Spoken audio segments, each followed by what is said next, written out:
নমস্কার, আমি অভিজিৎ। আপনারা দেখছেন অভিজিৎ অফিসিয়াল।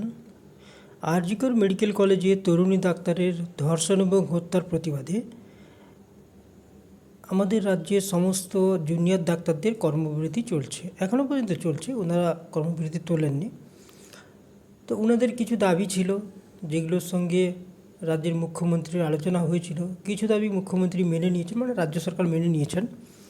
তারপরে আমরা আশা করেছিলাম যে ওনারা কর্মবিরতি তুলে নেবেন, কিন্তু ওনারা কর্মবিরতি তোলেননি এবং ওনারা একটা জায়গাতেই রয়েছেন যে ওনাদের সব দাবি না মানা পর্যন্ত ওনারা কোনোভাবে কর্মবিরতি তুলবেন না। তারপর সুপ্রিম কোর্টের প্রধান বিচারপতি যিনি ছিলেন, উনিও অনুরোধ করেছিলেন যে রাজ্য সরকারের প্রতিশ্রুতি মতো আপনাদের আশ্বস্ত থাকা উচিত, মানে জুনিয়র ডাক্তারদের, এবং আন্দোলন প্রত্যাহার করে নেওয়া উচিত। কিন্তু ওনারা আন্দোলন প্রত্যাহার করেন। ওনারা কিন্তু একটাই পয়েন্টে রয়েছেন যে আমাদের সমস্ত দাবি না মানা পর্যন্ত আন্দোলন ওনারা প্রত্যাহার করবেন না। তো রাজ্য সরকার কিন্তু কিছু দাবি মেনে নিয়েছিলেন এবং তারপরেও রাজ্য সরকারের তরফ থেকে যেটা বলা হচ্ছে যে আর যেসব দাবি রয়েছে সেগুলোকে ধীরে ধীরে আলোচনার মাধ্যমে সমস্যার সমাধান করা হবে। তো রাজ্য সরকারের তরফ থেকে কিন্তু দরজা একদম বন্ধ করে দেওয়া হয়নি, কিন্তু জুনিয়র ডাক্তারদের একটা পয়েন্টেই কিন্তু একদম স্ট্যাক হয়ে রয়েছেন যে সমস্ত দাবি না মানা পর্যন্ত কোনোভাবে আন্দোলন প্রত্যাহার হবে না, মানে একটা জেদের বসতে রয়েছেন। তো ওনারা যদি আন্দোলন না তোলেন এবং কর্মবিরতি এইভাবে চালিয়ে যান, তো রাজ্য সরকারের কী করার আছে বা রাজ্য সরকার কী করতে পারে? তো আমার মনে হয় রাজ্য সরকারের কিছু করার দরকার নেই। জুনিয়র ডাক্তাররা, তাদের একটা গণতান্ত্রিক অধিকার রয়েছে। ওনারা অহিংস আন্দোলন করছেন, অবস্থান করছেন স্বাস্থ্য ভবনের সামনে, সেটা ওনারা করতেই পারেন। ওনারা 10 দিন কেন, 10 মাসও করতে পারেন, 10 বছরও করতে পারেন। এটা যে কোনো ভারতবাসী করতে পারেন, ওনাদের এটা অধিকার রয়েছেন। তো ওনারা করতেই পারেন, কোনো অসুবিধা নেই। তো সরকারের আমার মনে হচ্ছে এই মুহূর্তে জুনিয়র ডাক্তারের যেভাবে রোজ দাবি বা বিভিন্ন নতুন দাবি ওনারা পেশ করছেন, ওনারা কর্মবিরতি ঝট করে তুলবেন না। তো সরকারের আমার মনে হয় ওনাদের পেছনে এইভাবে কর্মবিরতি তোলার জন্য চেষ্টা না করাই ভালো। আমার মনে হয় ওনাদেরকে ওনাদের মতো ছেড়ে দেওয়া উচিত। ওনারা অবস্থানে যেভাবে বসে রয়েছেন বসুন বা বিক্ষোভ করুন, কোনো অসুবিধা নেই। ওনাদেরকে কোনো বাধা দেওয়ার কোনো প্রয়োজন নেই। ওনারা ওনাদের মতো আন্দোলন করুন। রাজ্য সরকারের কিছু অল্টারনেটিভ ব্যবস্থা নেওয়া উচিত। জুনিয়র ডাক্তার বলা হচ্ছে যে 7,000-এর মতো আছে।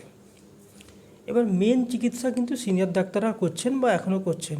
তো সরকারের একটা অল্টারনেটিভ হতে পারেন যে ওনারা যেভাবে বসেছেন অন্য রাজ্য থেকে 7,000 ডাক্তারকে রিক্রুটমেন্ট করা। কারণ আপনারা জানেন যে সাউথ ইন্ডিয়াতে কিন্তু অলরেডি একটা হিউজ ডাক্তার কিন্তু রয়েছে, সেখান থেকেই তারা যেতেই পারে। কারণ ভারতবর্ষে তো মেডিকেল সায়েন্স তো সব জায়গাতে একই সিস্টেমেই পড়ানো হয়, একই ডাক্তার সবাই হয়, কিন্তু ভাষা একটু সমস্যা হতে পারে। তো ওখান থেকে ডক্টরদের এনে এই গ্যাপটাকে ফিল আপ করা যেতে পারে। যদিও সেটা একটা অর্থনৈতিকভাবে অনেকটা প্রবলেমেটিক গভর্নমেন্টের কাছে, সেটা একটা করা যেতে পারে। বা জুনিয়র ডাক্তারদেরকে ইগনোর করে সিনিয়র ডাক্তাররা যেভাবে কাজ করছেন সেইভাবে করা উচিত। এবং জুনিয়র ডাক্তারদের খুব একটা আর গুরুত্ব দেওয়া আমার মনে হচ্ছে না সম্ভব। কারণ জুনিয়র ডাক্তারদের যেটা মনে হচ্ছে ওনাদের দাবি পেশ করে, তো ওনারা খুব একটা সদিচ্ছা নিয়ে কর্মবিরতি তুলবেন বা কর্মবিরতি তোলার ওনাদের মধ্যে কোনো সদিচ্ছা আছে বলে তো মনে হচ্ছে না। তো যেটা সদিচ্ছা নেই তার পেছনে ছুটে কোনো লাভ আছে বলে মনে হয় না। তো এই জন্য আমার মনে হয় ওনাদেরকে আন্দোলন করতে দিন। ওনারা ধর্না বিক্ষোভ যেটা ইচ্ছা করতেই পারেন, ওনাদের অধিকার রয়েছে, করুক, কোনো বাধা দেওয়ার দরকার নেই। বা যেটা পশ্চিমবঙ্গ সরকারের একটা আইন আছে, পশ্চিমবঙ্গ না, ভারত সরকারেরই আইন রয়েছে এটা। কোনো রাজ্য সরকার এসমা একটা আইন রয়েছে, এটাকে প্রয়োগ করতে পারে। আমার মনে হয় পশ্চিমবঙ্গ সরকারেরও ওটা করা উচিত না। কারণ জুনিয়র ডাক্তারদের আন্দোলন আছে, ঠিক আছে, জুনিয়র ডাক্তারদের আমার মনে হয় পুরো ইগনোর করে দেওয়া উচিত। কারণ জুনিয়র ডাক্তারদের প্রতি কিন্তু ধীরে সাধারণ মানুষের আর সহানুভূতি নেই। এমনিতেই পশ্চিমবঙ্গে ডাক্তারদের প্রতি খুব একটা ভালো রেপুটেশন কিন্তু বাংলার মানুষের নেই। এটার এক্সাম্পল যদি আপনারা সাউথ ইন্ডিয়াতে যান, যেমন ভেলোর, চেন্নাই, ব্যাঙ্গালোর, ওগুলোতে যদি আপনারা যান, তো ওখানে যে বাঙালি পেশেন্টরা রয়েছেন তাদেরকে যদি আপনি জিজ্ঞেস করেন পশ্চিমবঙ্গের কোথা থেকে এসেছেন, ওনারা বলে দেবেন। পশ্চিমবঙ্গের ডাক্তারদের সম্বন্ধে আপনাদের কী ধারণা, ওনারা বলে দেবেন।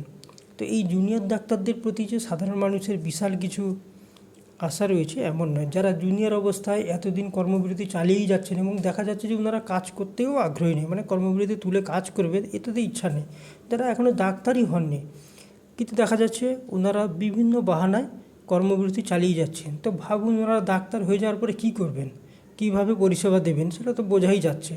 এমনিতেই পশ্চিমবঙ্গে ডাক্তারদের সম্বন্ধে খুব খারাপ রেপুটেশন কিন্তু আছে বাঙালিদের।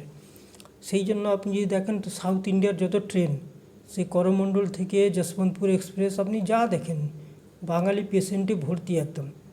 আর ট্রেনগুলোতে আপনি 2 মাস 3 মাস আগে কোনো টিকিট পাবেন না। ভেলোরগামী কোনো ট্রেনে আপনি 3 মাস আগে টিকিট পাবেন না, কারণ এত পেশেন্টের ভিড় এবং ওদিকে যাচ্ছে। আমি নিজে গিয়ে দেখে এসেছি যে ওখানে বাঙালি পেশেন্ট ভর্তি, যেন মনে হচ্ছে ভেলোরটাই বাংলা একটা, এত বাঙালি পেশেন্ট। এবং প্রত্যেকের কিন্তু পশ্চিমবঙ্গে ডাক্তারদের সম্বন্ধে খুব খারাপ রেপুটেশন, নানাভাবে। কেন ওনাদের মানে নানাভাবে সে ট্রিটমেন্ট হতে পারে, অর্থনৈতিকভাবে হতে পারে, নানাভাবে খুব খারাপ রেপুটেশন। তো এই 7,000 ডাক্তারও যারা এখন জুনিয়র, মানে ডাক্তারি স্টুডেন্ট মেনলি এরা, তো ওনারা যখন পাস করে সিনিয়র হবেন, ওনারা যে বিরাট মহৎ কিছু কাজ করে ফেলবেন আমার তো মনে হচ্ছে না। কারণ যেভাবে এত মহৎ প্রফেশনে আসার পরেও ওনারা এতদিন কর্মবিরতি চালিয়ে যাচ্ছেন এবং মানে কাজে যোগ দেওয়ার কোনো ইচ্ছা প্রকাশ করছেন না, সদিচ্ছা দেখাচ্ছেন না, নিত্য নতুন দাবি পেশ করছেন। আমার তো মনে হচ্ছে না এনারা খুব যখন সিনিয়র ডাক্তার হয়ে যাবেন, বাংলার স্বাস্থ্য পরিকাঠামো ব্যাপক কোনো উন্নতি হয়ে যাবে বা বাংলার মানুষ ব্যাপক এনাদের কাছ থেকে সাহায্য পেয়ে যাবেন, এমন কিছু নেই। তো সবথেকে বড় কথা হচ্ছে ওনারা যেভাবে আন্দোলন করছে, আমার মনে হয় ওনাদের আন্দোলন করতে দেওয়া উচিত। যতদিন ইচ্ছে আন্দোলন করুক, কোনো বাধা দেওয়া উচিত নয়, কোনো ব্যবস্থা নেওয়া উচিত না, কোনো কিছু করা উচিত না। সিম্পল ওনাদেরকে আন্দোলন করতে দেওয়া উচিত। আর সরকারকে অল্টারনেটিভ ব্যবস্থা করতে হবে। হয় যে ডাক্তাররা রয়েছেন ওনাদের থেকে স্বাস্থ্য পরিষেবাকে ঠিক রাখতে হবে ওনাদেরকে দিয়ে, বা ওনাদের উপর যদি খুব বেশি প্রেশার চলে আসে তো বিভিন্ন রিটায়ার্ড পারসন ডাক্তার রয়েছেন ওনাদেরকে ক্যাজুয়াল ভিত্তিকে নেওয়া যেতে পারে। বা যদি ডাক্তারদেরকে ডাইরেক্ট পার্মানেন্টলি এত ডাক্তারকে না নেওয়া যায়, তো সেক্ষেত্রে অন্যান্য রাজ্য থেকে চুক্তিভিত্তিক ডাক্তারও নেওয়া যেতে পারে, ডেপুটেশনেও নেওয়া যেতে পারে। তো অল্টারনেটিভ অনেক অবস্থা রয়েছে। এবং যখন অন্য ডাক্তারকে নেওয়া হবে, আমার মনে হয় বাংলার স্বাস্থ্য পরিকাঠামো অনেকটা উন্নতি হবে। কারণ জুনিয়র ডাক্তাররা এখন তারা স্টুডেন্ট, তারা অনেক কিছুই জানেন না, অনেক রং ট্রিটমেন্টও করতে পারেন। কিন্তু যখন একটা প্রফেশনাল ডাক্তারকে আপনি সেই জায়গায় পোস্টিং দেবেন, সেই কাজটা দেবেন, তিনি কিন্তু অনেক প্রফেশনালি কাজ করবেন। এবং তার এক্সাম্পল যদি আমি আপনাদের বলি একটা জিনিস, এতদিন তো জুনিয়র ডাক্তাররা ট্রিটমেন্ট করছিলেন। আপনি যদি প্রিভিয়াস মান্থে বা এই যে যতদিন ডাক্তাররা আন্দোলন করছেন, আপনি যদি দেখেন পশ্চিমবঙ্গে কিন্তু মানুষের মৃত্যুর হার অনেকটা কম। তাহলে ডাক্তার তো জুনিয়র ডাক্তাররা নেই, তাহলে তো মৃত্যুর হার বেড়ে যাওয়ার কথা। তাহলে মৃত্যুর হার এত কম কেন? তার সবথেকে বড় কারণ হচ্ছে, কারণ এই মুহূর্তে যেনারা ট্রিটমেন্ট করছেন বা যেনারা স্বাস্থ্য পরিষেবাকে চালিয়ে রেখেছেন সেসব ডাক্তারবাবুরা, ওনারা সিনিয়র ডাক্তার, হাইলি এক্সপিরিয়েন্স। ফলে ওনাদের যে ট্রিটমেন্ট হবে, একজন জুনিয়র ডাক্তার বলা হচ্ছে ঠিকই, ওনারা এখনও স্টুডেন্ট, এখনও অনেক কিছুই জানেন না, ভুল করতেই পারেন, আমি সেটা বলছি না। কিন্তু ওনাদের থেকে একজন senior doctor treatment no doubt একটা বেটার হবে। একজন নতুন ডাক্তার পাস করা আর একজন 20 বছর 25 বছর প্র্যাকটিস করার পরে যিনি ডাক্তার রয়েছেন তার ট্রিটমেন্ট দুটোর মধ্যে তো ডিফারেন্স হবেই। তো সেক্ষেত্রে সেই কারণেই কিন্তু যেটা জুনিয়র ডাক্তাররাও এখন বলছেন যে ওনাদের আন্দোলনের ফলে এক্সট্রা কোনো মানুষের মৃত্যু হয়নি, বরং মৃত্যুর সংখ্যা আগের বছরের থেকে কম আছে এই সময়ে। এটা একদম বাস্তব। এবং তার বড় কারণ হচ্ছে জুনিয়র ডাক্তাররা বা যারা একটু হয়তো মিস্টেক হয়তো করে ফেলতেন, জেনে করতেন আমি বলছি না, অজান্তেও হতে পারে, ওনাদের যেহেতু স্টুডেন্ট ওনারা, কিন্তু সেই জায়গায় যখন করে এক্সপিরিয়েন্স এবং প্রফেশনাল ডক্টর যারা এই মুহূর্তে পুরো হাসপাতালকে চালাচ্ছেন, তাদের ট্রিটমেন্টের মধ্যে ডেফিনেটলি অনেক পার্থক্য হবে। এবং তার ফল কিন্তু এখন পাওয়া যাচ্ছে। আপনারা যদি দেখেন যে এই মুহূর্তে কিন্তু রাজ্যে মৃত্যুর হার মানুষের কিন্তু খুবই কম। আর যেটা বলা হচ্ছে একটা দুটো মৃত্যু হচ্ছে, সেটা তো হতেই পারে। কোনো হাসপাতালে বা ভারতবর্ষে কোথাও মৃত্যু হয় না কোনো হাসপাতালে, এমনও নয়, মৃত্যু হতেই পারে মানুষের, হবেও, এটা স্বাভাবিক ব্যাপার।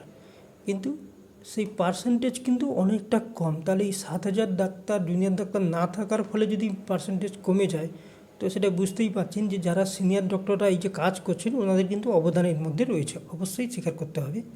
তো এই কারণে বলছি, জুনিয়র ডাক্তাররা যদি আন্দোলন প্রত্যাহার না করেন, সিম্পল সরকারের কাছে একটাই রাস্তা আছে, ওনাদেরকে পুরোপুরি ইগনোর করে যাওয়া, ওনাদেরকে কোনো প্রাধান্য না দেওয়া, ওনারা বসে থাকবেন ওনাদের তো এমবিবিএস পড়ারও বা একটা কোর্স শেষ করার সময় থাকে, ওনারা বসে থাকবেন যতদিন ইচ্ছা বসে থাকুন। সরকার চাইলে ওনাদেরকে জলের ব্যবস্থা করে দিন, ওনাদের টয়লেটের ব্যবস্থা, খাওয়ার ব্যবস্থা না করা হয়তো করতে পারবে না সরকার, কিন্তু জলের ব্যবস্থা বা ওখানে ভালোভাবে যাতে থাকেন, ওনাদের নিরাপত্তা সবই নিশ্চিত করা উচিত। কোনো আইন প্রয়োগ কিচ্ছু করা উচিত। ওনারা শান্তিপূর্ণভাবে আন্দোলন করছেন, সরকারকেও শান্তিপূর্ণভাবে ব্যবস্থা নেওয়া উচিত। মানে এইভাবে, আমি বলছি না কোনো ফোর্স প্রয়োগ করার।